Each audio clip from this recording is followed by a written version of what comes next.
Discussion करते हैं बहुत ईमानदारी से। क्या सब लोग काम करके आए हैं?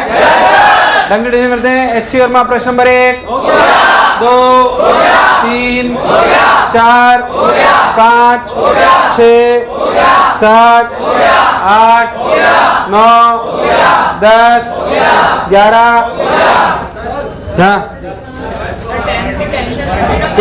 मुझे पढ़ने तो दो।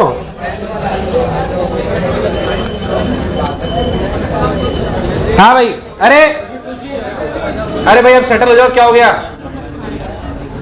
क्या हुआ? आगे पीछे में क्या है? और तूने 20 रुपए दिए नहीं दिए?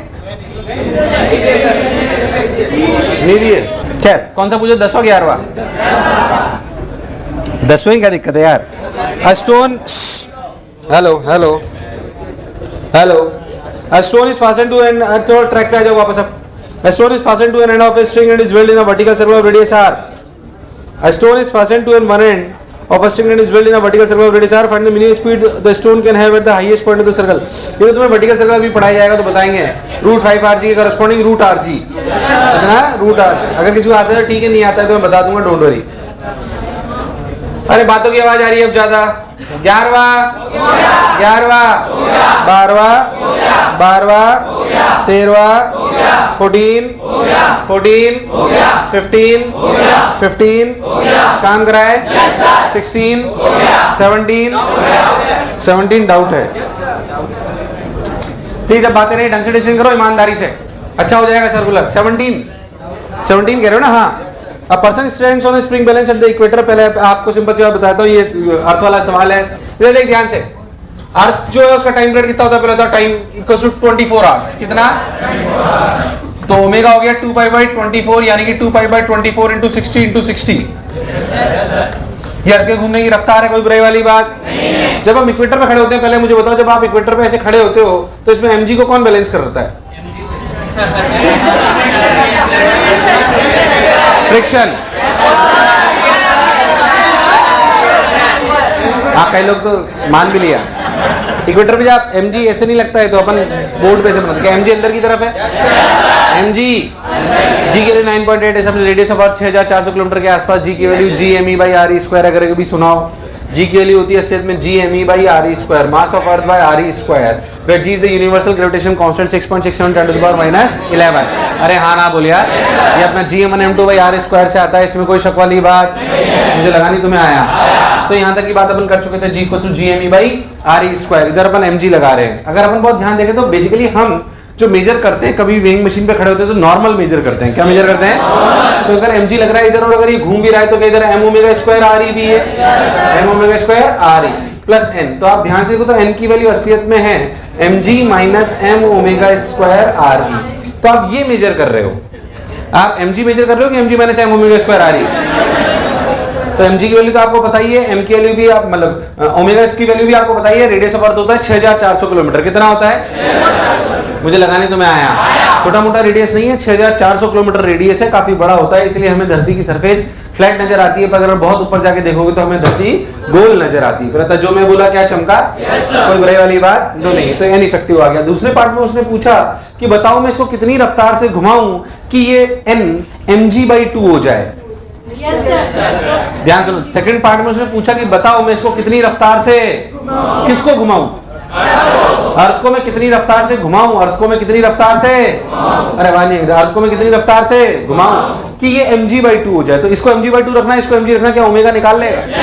अगर ओमेगा आ जाएगा तो क्या नया टाइम पीरियड आ जाएगा? क्या वही नया टाइम पीरियड मेरे एक दिन का टाइम होगा? क्योंकि 24 आवर क्या मेरे एक दिन का टाइम है? यार हाँ ना बोलना पड़ेगा। कोई बुराई, कोई कष्ट?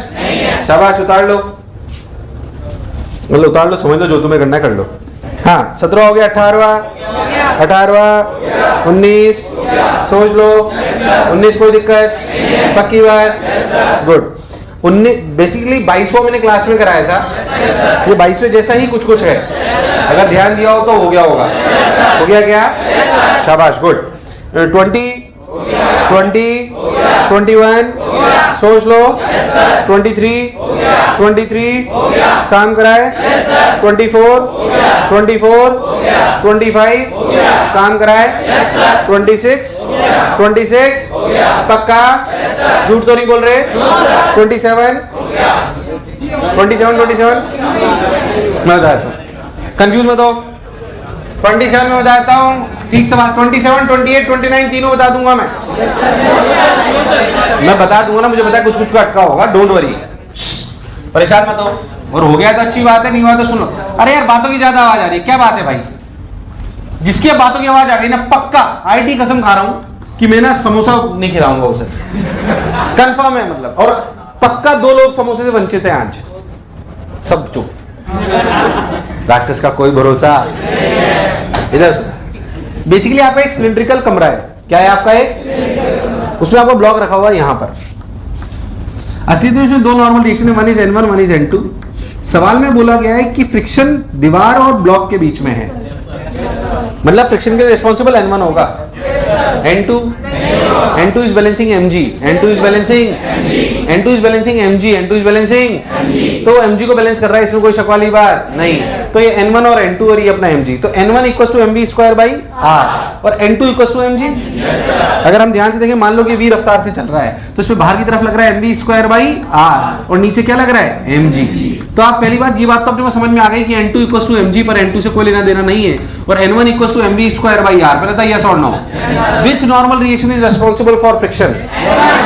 N1, क्योंकि बोला गया यहीं पर है। अगर आप बहुत डायग्राम को ध्यान से देखो तो ऐसे आपकी रफ्तार है, ऐसे, ये मान लो आपकी रफ्तार ऐसे v है, बोलो क्लियर? मैं ये इसका साइड व्यू है, मैं इसका टॉप व्यू बनाऊं तो आपको ऐसे नजर आएगा, ध्यान से समझना। अगर आप ऐसे बनाओ तो ये अपना हो गया N1 और ये अपना क्या हो गया? mv square by r। अरे हाँ ना बोल। बाहर की तरफ आपका हो गया N2 और अंदर की तरफ हो गया आपका mg। अरे नहीं आया? अगर आप बहुत ध्यान से देखो तो जब आप ऐसे चलोगे तो फ्रिक्शन लगेगा ऊपर की तरफ, यानी कि अगर इस डायग्राम में बात करी जाए तो फ्रिक्शन लगेगा अंदर की तरफ।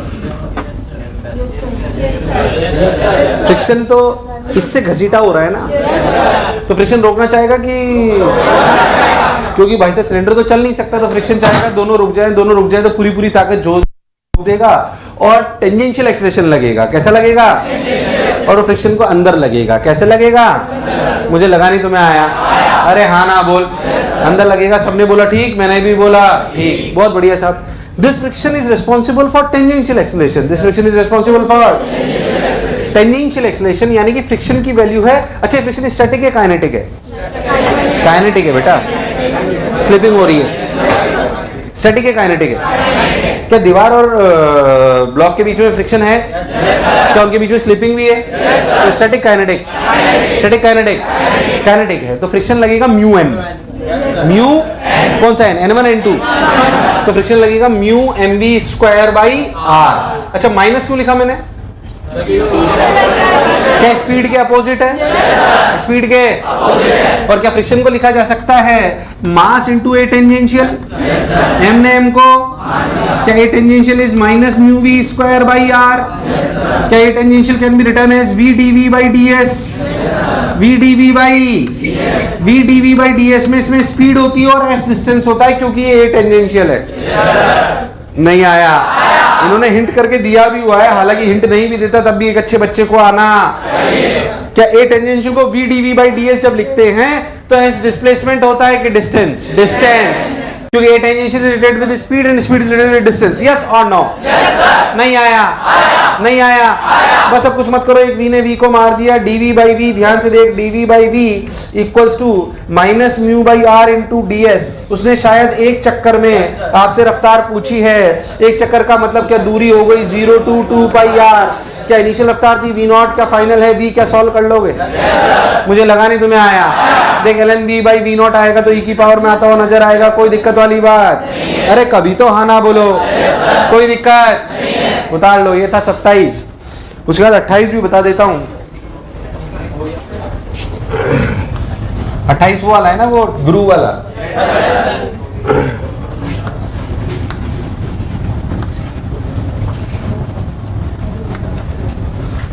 हाँ भाई,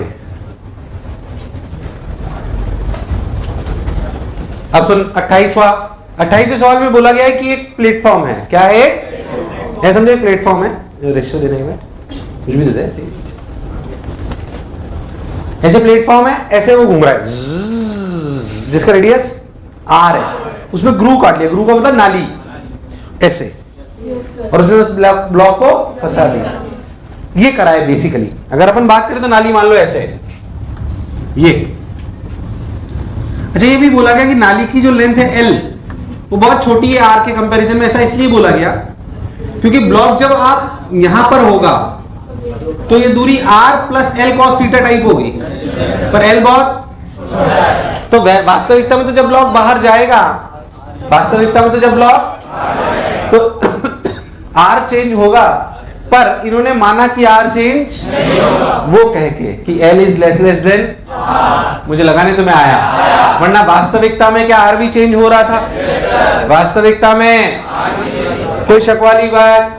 अरे मुझे लगा नहीं तुम्हें आया, R भी चेंज। चलिए भाई बहुत बढ़िया, तो अपन इधर थीटा ले लिया, अपन ने L ले लिया, बहुत सुंदर।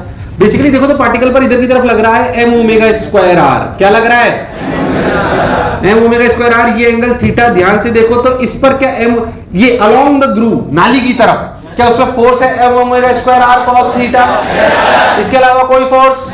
क्या यही फोर्स है जो उसे बाहर ले जा रहा है? मतलब क्या इस डायरेक्शन में जो इसका एक्सेलरेशन होगा, क्या वो एक्सेलरेशन होगा omega square r cos theta? इसमें ओमेगा भी कांस्टेंट है, थीटा भी कांस्टेंट है, r भी कांस्टेंट है, तो क्या a कांस्टेंट है? a क्या है? क्या दूरी चलनी है L? दूरी चलनी है। अगर दूरी चलनी है L तो लिखा जाएगा s बराबर ut plus half of at square, तो omega square r cos theta into t square. मुझे लगा ही नहीं तुम्हें आया, आया नहीं आया? आंसर आ गया। तुम्हें समझ आया कि नहीं आया? बहुत बढ़िया साहब। ये था 28, 29 डाउट है क्या? 29 हाँ मैं पढ़ा पूरा बता रहा हूँ, टेंशन मत, डोंट वरी। स्केल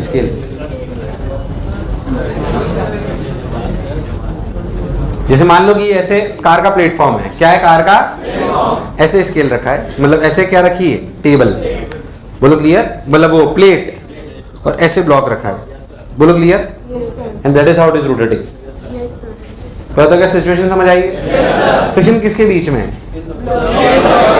प्लेट और ब्लॉक के बीच में। प्लेट और ब्लॉक के बीच में, सरफेस और ब्लॉक के बीच में। बोलो क्लियर है? yes, इसलिए मैं सरफेस और ब्लॉक पे, सरफेस पे एक नॉर्मल लग रहा है और एक mg लग रहा है, उससे मुझे कोई लेना देना क्योंकि ना तो उधर फ्रिक्शन है ना कोई लेना देना। पहले था जो बोला चमका बस सरफेस पे रखा। पहले था क्या सिचुएशन समझ आई? अब इसको ड्रॉ कर लेते हैं, आपको क्लैरिटी से समझ आएगा, कोई खास बात नहीं। सवाल सोचने में और बनाने में बड़ा लगता है इसलिए होता नहीं है, बाकी है ऐसी कोई बहुत रॉकेट साइंस नहीं। सपोज ये ऐसे है, ये आपका प्लेटफॉर्म है, ब्लॉक आपका यहाँ पर है, पहले था जो मैं बोला चमका, ऐसे आपका n लग रहा है, ये अपना mv स्क्वायर बाई r है। अरे हाँ ना बोल यार, तो लॉजिकल बात है कि n equals to mv square by r। क्या यही n है जो इसकी नहीं ये हाँ यही नॉर्मल है जो किसके लिए रिस्पॉन्सिबल होगा? फ्रिक्शन। क्या एक नॉर्मल ऐसे भी बाहर आ रहा है और वो mg को बैलेंस कर रहा है, उसकी जरूरत नहीं पड़ेगी इसलिए मैं उसे बना? अरे हाँ ना बोले यार। चलिए कोई बहुत बढ़िया, तो n equals to mv square by r। चलिए और देखते हैं और चर्चा करते हैं। अब उन्होंने क्या बोला? ये तो पहला पार्ट हो गया। उन्होंने बोला, ध्यान से देखो, कि normal from the plate and the angle between the radius is increased slowly. Radius ये है, n ये है, क्या इनिशियल एंगल 0 है? अगर मैं n और r के बीच का एंगल धीरे धीरे बढ़ाऊंगा तो सिचुएशन कुछ ऐसी होगी। ये आपका ब्लॉक ऐसे, नॉर्मल ऐसे।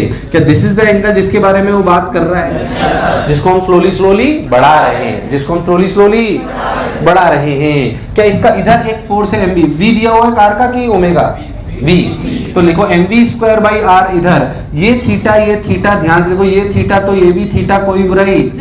ध्यान से देखो तो ये थीटा तो ये भी थीटा, कोई बुराई? ध्यान से देखो तो mv square by r sine theta, mv square by r, और n की वैल्यू क्या है? mv square by r cos theta. मुझे लगा नहीं तुम्हें आया। क्या यही नॉर्मल का वो कंपोनेंट है जो फ्रिक्शन को लाएगा? जो फ्रिक्शन को, मुझे लग नहीं रहा तुम्हें आया। यही वो नॉर्मल का कंपोनेंट है जो फ्रिक्शन को लाएगा। सबने बोला ठीक, मैंने भी बोला ठीक, बहुत बढ़िया साहब। तो यही नॉर्मल कंपोनेंट जो फ्रिक्शन को लाएगा। अगर ये फ्रिक्शन को लाएगा तो ऐसे खुपाज ये ध्यान से, तो क्या mv स्क्वायर बाई r का इधर कंपोनेंट है mv square by r sine theta. क्या इसे कौन रोकेगा?